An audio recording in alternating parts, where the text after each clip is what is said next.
I was also shooting AKs, for example. So my dad actually let me pull the trigger on the training field, so not full automatic. We were shooting semis, but still that was also an experience to me. Welcome to Cold War Conversations.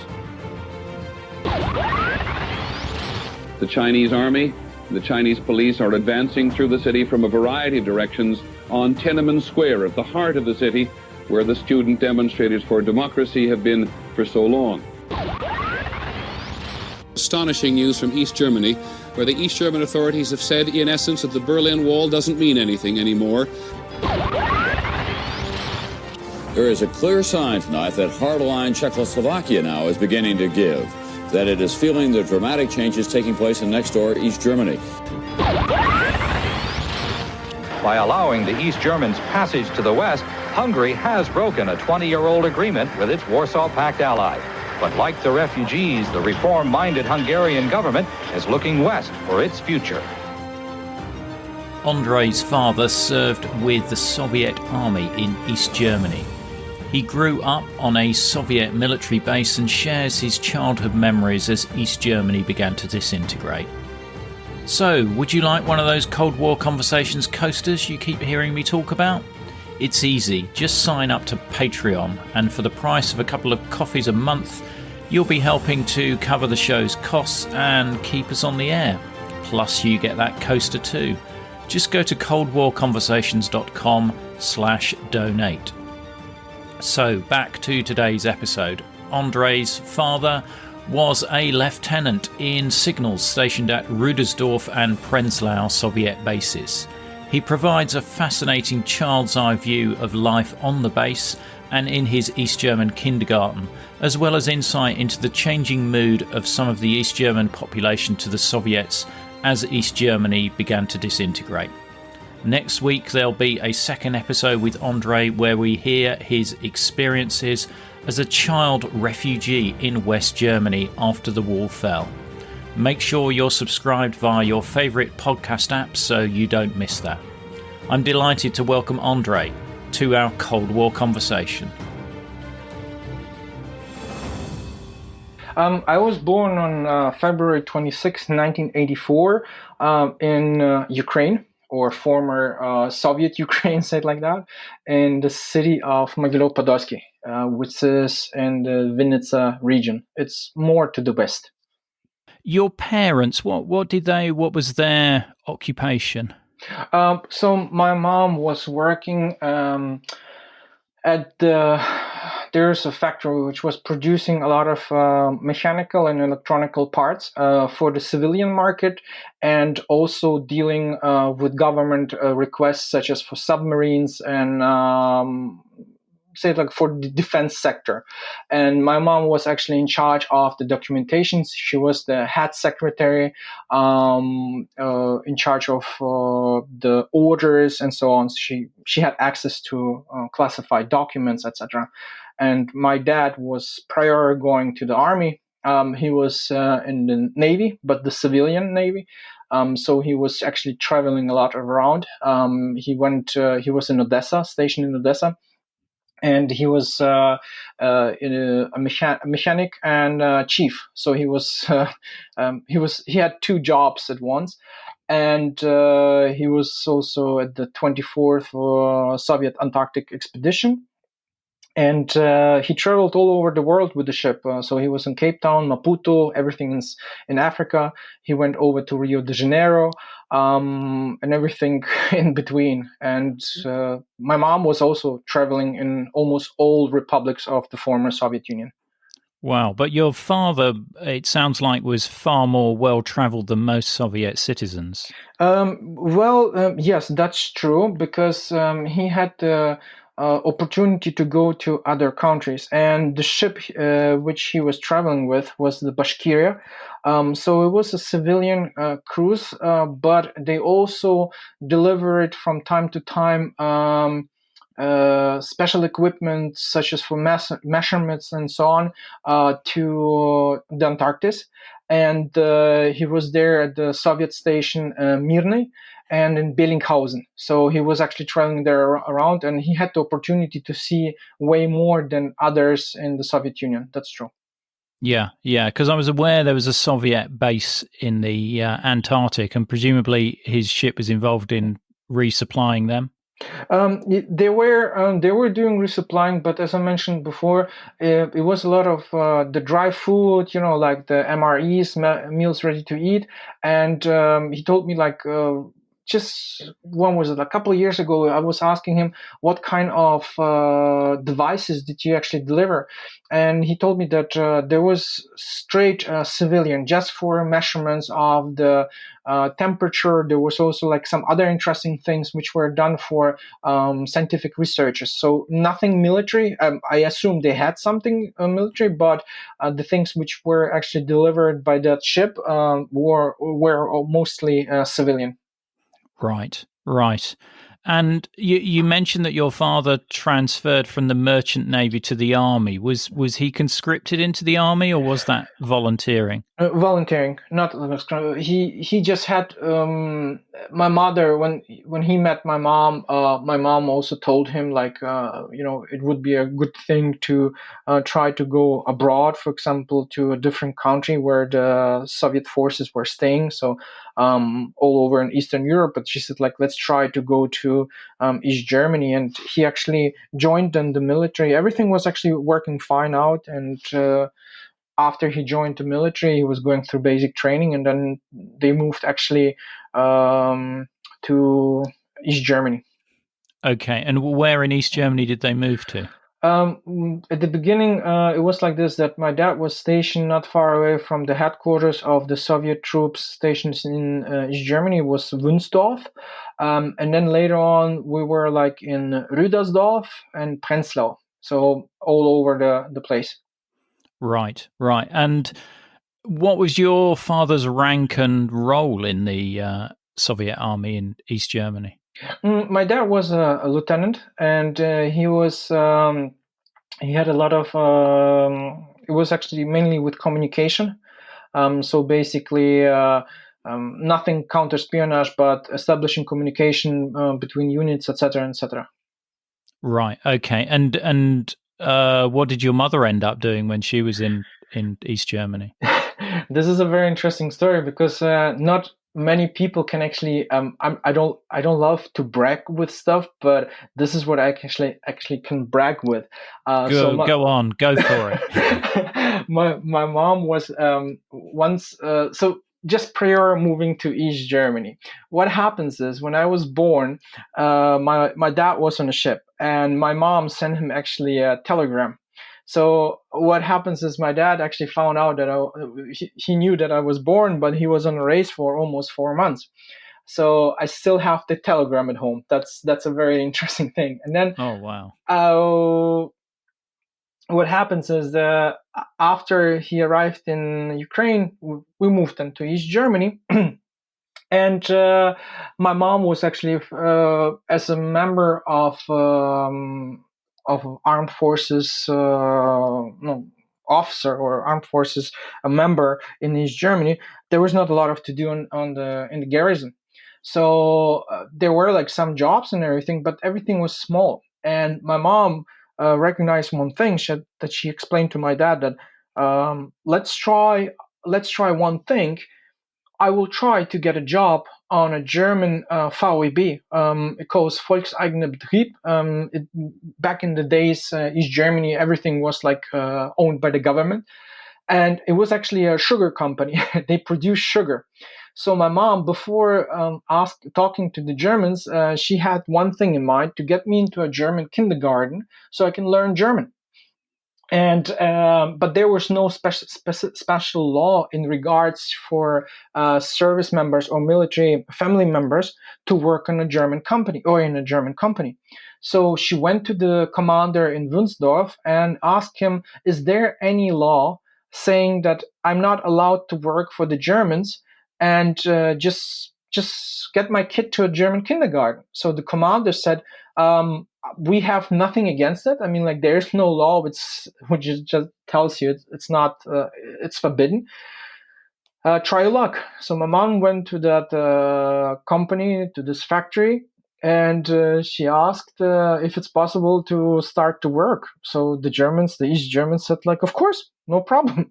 So my mom received actually the documents, special IDs, etc.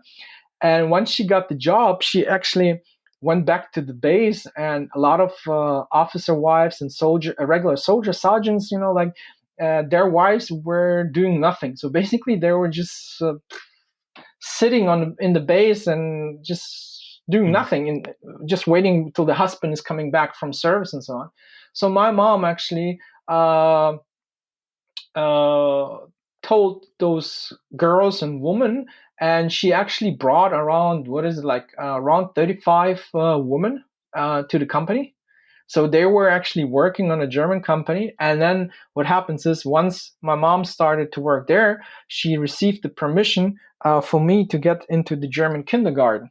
So my dad was the entire day at service. My mom was working till like 3, 4 o'clock, and I was in the kindergarten. So everything was working fine out.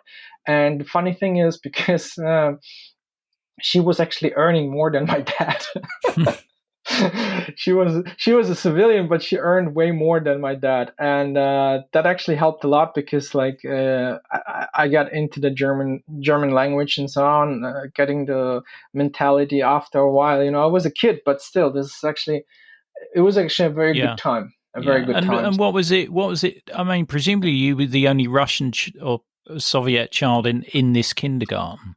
We had also other kids there, and it was sort of for the German, the teachers which actually took care of us. Some of them were very nice and pretty cool to us, because like kids and so on.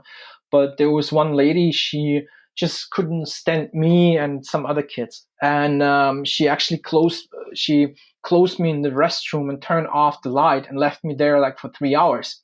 I for a long time. So when I just got into it, and my dad actually visited the kindergarten around 10 o'clock, so he told me that too, that he couldn't see me, and I was like, "Where's Andre?" Because my dad spoke back then. He speaks now German, but back then he learned German, and she was actually afraid. So they pulled me out of the restroom, and I was crying. So what happens is, you can just imagine she was very scared, because the next day what my dad did, actually, they took a truck completely with soldiers and so on, and they pulled over to the kindergarten. So she was thinking they're coming for her, but that was just like saying, okay, woman, just stop doing it. Any idea why that was? Was that because you were Russian or Soviet? No, you have in every family some weird people, like maybe her father or grandparents or somebody was, like had some bad experience in the Eastern Front or something, like it happens. This is I will never know about that, but maybe she had something against us, who knows. But most Germans, or 99.99% of the people who we knew, they were very nice, because they treated us like, not even as a rank, like they didn't even see who my father was or my mom. They treated me like the other kids, like the Germans and so on, like very familiar relations, like they hugged me, they talked like, oh, you're a so cute kid and so on, like, so nothing bad. This one woman, I don't feel bad for her, because like I don't know what her past story was, yeah because no, I wouldn't judge her, not at all. No, understood. I mean, what was your parents' view of the Soviet regime at the time? No, I can actually start from my family history. My grandpa, there were like several brothers, and one of them said, in the beginning, when the communist regime was established in the former Soviet Union on all territories, he said something like a joke, like, I will have, I mean, like, how to translate that? That would be something very interesting to hear. he's seen a poster, like those propaganda posters, and they say like, communism is heaven, something like that. Mm-hmm. So he mentioned something like, I'm a sinner, like I have many sins. So what happens is I will probably never see the heaven, the same as I will never see the real communism. Right. And there were some people, back then they called it the Troika. So you had three people who were actually, if they wrote a paper to the local secret police, to the NKVD, they said like, we heard he was saying that, so they could arrest him and actually shoot him. So this is what actually happens. So they arrested him at 3:00 at night. Left wife and was like 6 children without father, and they moved him actually to Astrakhan, and just in Russia. And late 50s, so after the death of Stalin in 1953, my grandma received a document. Grandma, she received the document that he actually, he died of, he had some problems with the lungs. But at the same time, there were also other people which were actually deported from the city, and one was actually a neighbor of my family, and he told there were like two camps, the northern camp and the southern camp. The northern camp, this is where the one guy was, and he said like there was one night, there was a lot of shooting going on. So the next day when they moved down the hill and they walked by this southern camp, the gates were open and everybody was gone. So what they did is they actually shot everybody, and this one relative of ours, he was also shot. And my grandpa, during the war, he never said anything bad about Stalin in general. And about the regime, he was doing his job. So his job was to defend the motherland and so on. Mm-hmm. And my mom also asked my grandpa a lot of stuff. And my parents were actually never against the regime in terms of course, they did something. Of course, every regime is doing a lot of things. But and I wouldn't say that we were like in a higher caste, like a higher group of, like the people, very high ranked people or politicians, they had like some privileges. Yeah. No, we were regular people. My parents were absolutely regular people. And my mom was working, that my dad was going around with the ship and traveling, and that was also like because he was doing the tests and etc. And they were never negatively saying anything. The only thing is just because of my relative who was shot, that was the only thing. But they never actually mentioned that in terms of like, this happens and we can't do anything about that. That was a different time. It was a very strange time. Like that. No, and absolutely. So just going back to your immediate family, did you have brothers and sisters as well? Yes, I have a brother. He is older than me, and he was going to the sports school. He was champion of the of county and state in boxing, and he was I say like he is one of the rebellions. So he was already.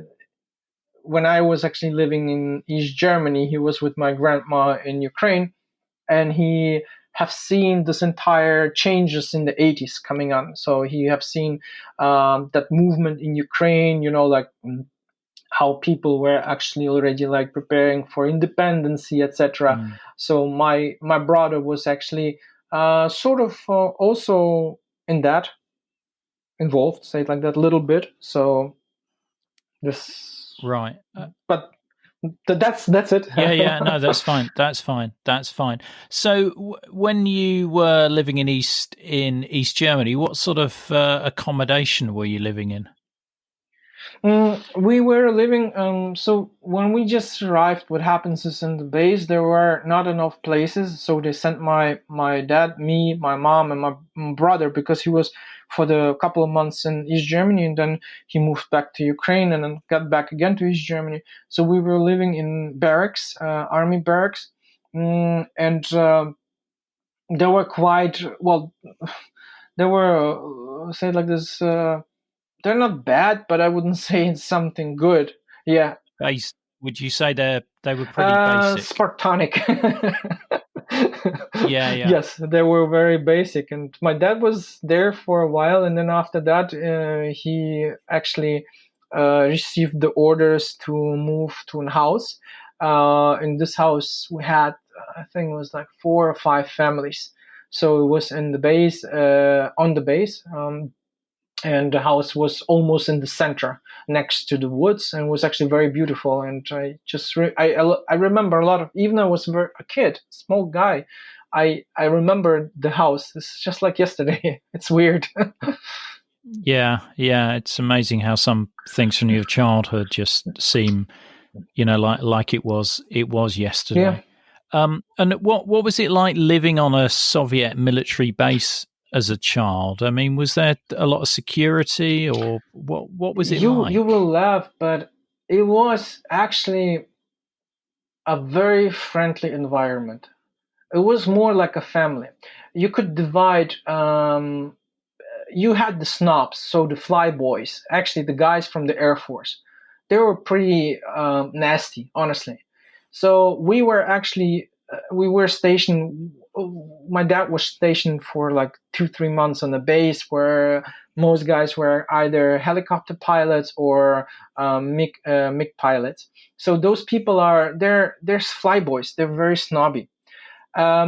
And we were then moved to a unit of special forces and tankers. So they were combined on one base. And those guys were actually pretty awesome because, kids were actually on the base. You could walk around. No, there was nobody checked you. I mean, like, they knew you all because you're the kid, you're living there. And there were no regulations in terms of course, you couldn't go to the warehouse and pull out some stuff. Of course not. But the army base, and I can also tell you a little story about that. It's also something which I remember, and my parents still laugh about it. The guys were actually very friendly. So when a kid was crying, for example, next to a building or anything, and soldiers or officer passed by or walked by, they come up. There's like, what happens, kid? Where's your mom? Where's your dad? Why do you cry? Like they were very like, it was more like a big family. And of course, the garrison, you couldn't just walk out because you needed to have, for example, orders while you're going out of the base. The base was pretty closed in terms of that soldiers were not permitted to go out, for example, just to the city or anything like that. They had free time, but most of the time they were walking with another, for example, an officer or somebody, and they walked through the city and stuff like that. But the base itself was very secretive for Germans. But for the people who lived on the base, it was actually more like a family.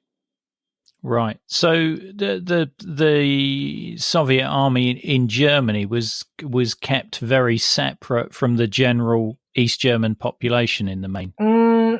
Yes and no. Most of the army bases, they were either somewhere next to a city or like mostly to cities. Like in Rudersdorf was, it is actually a small town, and the base was just less than 1.5 kilometers from the town.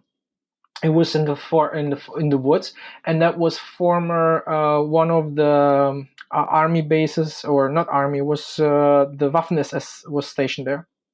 So after the Soviets took over the base, they converted it, of course. And other bases were basically like, for example, if you take Belitz, this is one of the biggest military hospitals in East Germany for the Soviet army. It was actually Belitz, and the army base was very close. So you could actually walk out and you're already in the city. You could walk around and so on. So, of course, if you had free time, you were permitted to go out, but it was very strict with the timing, like you needed to be back in that time and so on. So, okay. And obviously with you being in an East German kindergarten, you were outside the base for your education by the sound of it. Yes. I was actually, Well, my mom was actually riding a bike because my dad was already from 4:30 on service, on duty.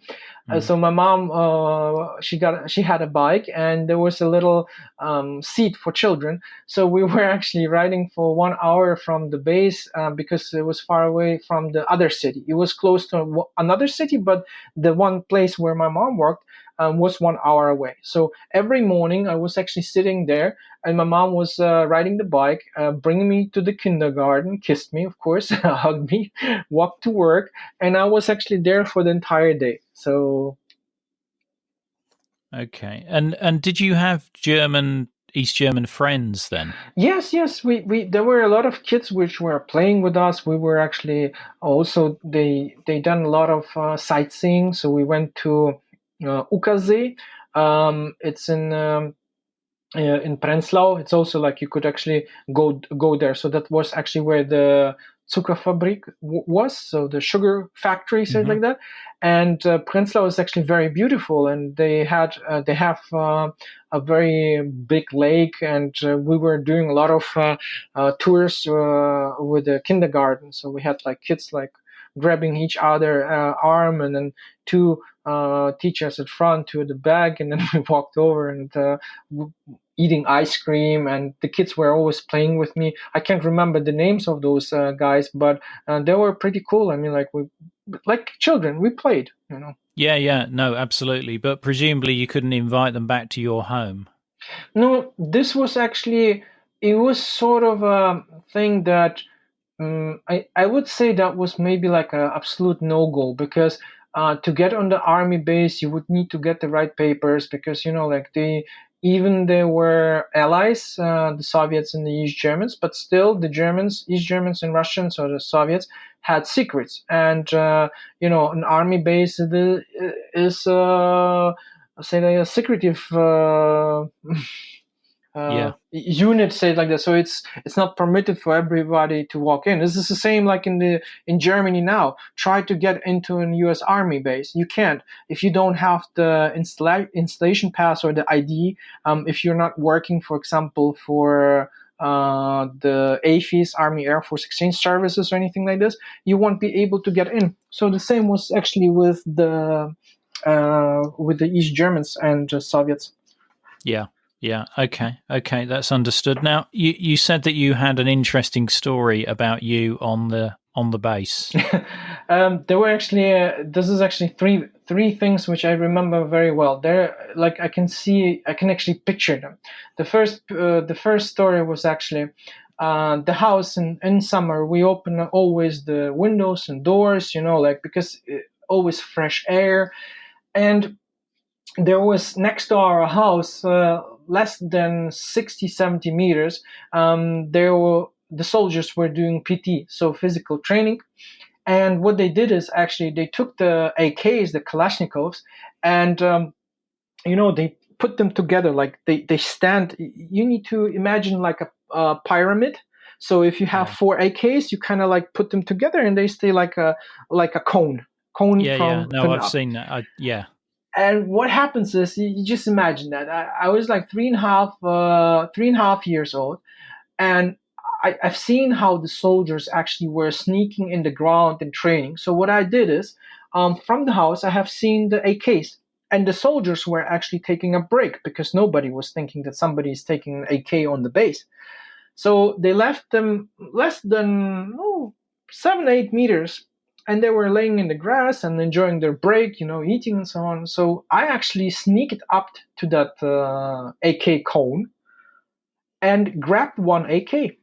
Next to it, I just grabbed that on the sling and just started to run. And nobody actually recognized that until my brother was actually looking out of the window, and he have recognized that the grass is moving, and he could see just the tip of my head, and I'm just rushing down. So he ran out, and I had that AK in on the sling. I carried it like almost to the house. So he grabbed me. He was like screaming at me, yelling at me, like, "What do you do?" So he brought back that AK. I cannot imagine what would happen if the soldier, I would, for example, leave the AK somewhere in the grass. They would find it later, but that guy would probably get court-martialed or anything like that. Yeah. So that was the story I had. So everybody was laughing because he brought it back, but like still that was a little shock. And the second story was also my dad was invited to a maneuver. He needed to be in charge of say like this, a small platoon, and the maneuver was one of the largest in East Germany, where actually East Germans, Bulgarians, Romanians, and the Soviets actually participated. So what happens is I was actually sitting in one of those little jeeps, green jeeps, and rain started. It was actually a storm. What happens is then that there was the driver. I was sitting in the back because my dad asked the guys to bring me to the camp because they have set up a camp, and so I can actually go to the tent and start to eat. And 2 officers and 1 soldier. So what happens is the jeep actually stuck in the mud, and soldiers and officers actually got out of the jeep and started to pull. And I started to scream. I said, like, I want to help you guys. And he's like, you can't, you're small. I mean, like, you get dirty. I said, like, no, you guys get dirty and I want to help you. So I actually got out of the jeep. It was raining.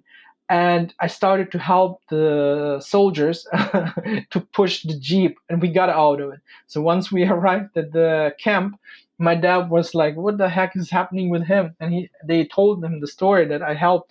So he got me actually, the food and everything, and the soldiers were sitting next to me. And that was the second story said like that. I can remember that like yesterday. Oh, wow. And everybody was proud of me because they have seen me that I'm a kid who is like, I'm not afraid of that. I want to help. And I was also shooting AKs, for example. So my dad actually let me pull the trigger on the training field, so not full automatic. We were shooting semis, but still that was also an experience to me, and that was, wow. that's my story, like. Well, yeah. I mean, sorry. The Jeep story sounds like something you'd read in sort of like a Soviet child's storybook of, the child helping the soldiers. And yes. It was amazing because everybody was talking about me. That's like, he was not afraid to get out, and I'm still till the day today. I'm not born with a silver spoon in my, where. So I'm not afraid to get dirty in terms of helping, cleaning something, fixing machines. I work in the IT sector, but I'm still love to go out. I like to do things like carrying stuff, fixing stuff. It's kind of like from my childhood. It's still with me. Yeah. No, that's great. Those are great stories. It gives a great image of some aspects of your childhood. Were you a little Octoberist or not? No, I was too small for that. I honestly was too small for that, and I didn't. It would be a little bit later on, but what happens is in the 90s when the wall collapsed, we had the opportunity to just, we will get there. Yeah. I didn't went to the any of those organizations or stuff like that. I have seen kids with those red hats and the red scarves and stuff like that. But I was actually cooler because my dad actually got me a tanker helmet. Nobody had it back in the days, try to get a tanker helmet. Wow, one of those leather ones, yeah? No, it was actually rubber.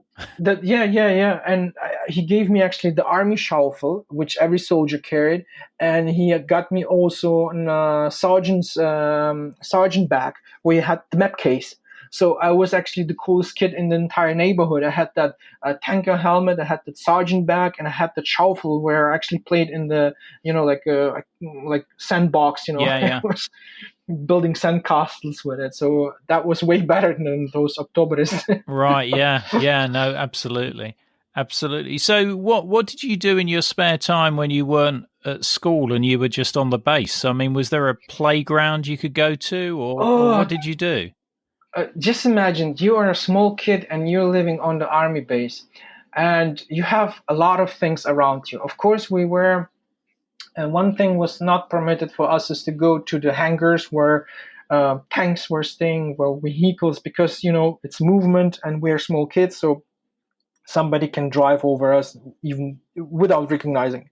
So next to the house, we had, I don't know how that was in other countries, like in Czechoslovakia, now Slovenia and Slovakia, how it was in the Baltic states or anywhere else. But in East Germany, we had like playgrounds. And what happens is also that there was, they call it kapciorka. That means they were producing their energy to heating the housings and everything. So there was coil, and they put it into a big oven, and that actually transferred the heat to the housings. Right. So it's communal heating. It was like a furnace or something. Yes, absolutely correct. Yes. And as kids, we were actually very amazed by that building, and we were actually climbing up the building and playing on the top. Now, you just need to imagine it's around 15 to 16 meters, and we were playing on the top without safety belts like that. So you can imagine that the mothers were actually very shocked and afraid of that. So we had actually trouble with our moms, so on. Not to play that place. So we actually went out. There were like a lot of green areas, and we have built houses in tree house. We were just like driving sometimes even on the Jeep. There were soldiers, which actually that was actually so nice for us, because like we could actually sit in a Jeep and drive around, and they done that without having any big limitations. They and mostly we played army. So how old were you when they let you drive a Jeep? I was sitting on the lap. So and doing the steering, and they would. Yes. Okay. Okay, I got it. It was 3.5, 4 years, But wow. Can you imagine for a 4-year-old kid driving an army either truck or a Jeep? Yeah, that is like your day is done for that. You're gonna go with a big smile. Yeah, that's all your Christmases come together. Yeah, absolutely correct. Yeah. Wow, that sounds like an idyllic childhood. Then you must have very fond memories of that period. Yes, I still have. Of course, many things where sometimes we were crying, we hurt ourselves, but most of that time I can remember without glorifying anybody or any system or anything. I remember the days as very bright and light. I can't even remember the winter times. I just remember it was almost for me like spring. Yeah. Very shiny, very warm. You were not afraid of going somewhere. When I was on the base, I played up till 11 o'clock in the night, 11:30. And the only problem we got was actually the moms were actually upset because we were not eating anything. We just grabbed the bread or something and walked outside and played and so on. And the parents were actually cooking stuff, and we were just playing around. So there was no, you were not afraid. You didn't have this feeling, I do hope you enjoyed Andrej's story, and don't forget there's a second episode next week telling the story of his life as a child refugee in West Germany. We have further photos and information in our show notes, which are at coldwarconversations.com/the word episode and the number 86. This will show as a link in some podcast apps. Don't forget, if you'd like that Cold War Conversations coaster and the warm glow of knowing that you're helping to keep us on the air, then head over to coldwarconversations.com/donate, or again, click on the link in your podcast app. If you can't wait for the next episode, do visit our Facebook discussion group where Andrej, our other guests and listeners like yourselves, continue the Cold War conversation. Just search for Cold War Conversations in Facebook. Thank you very much for listening. It is really appreciated. Goodbye.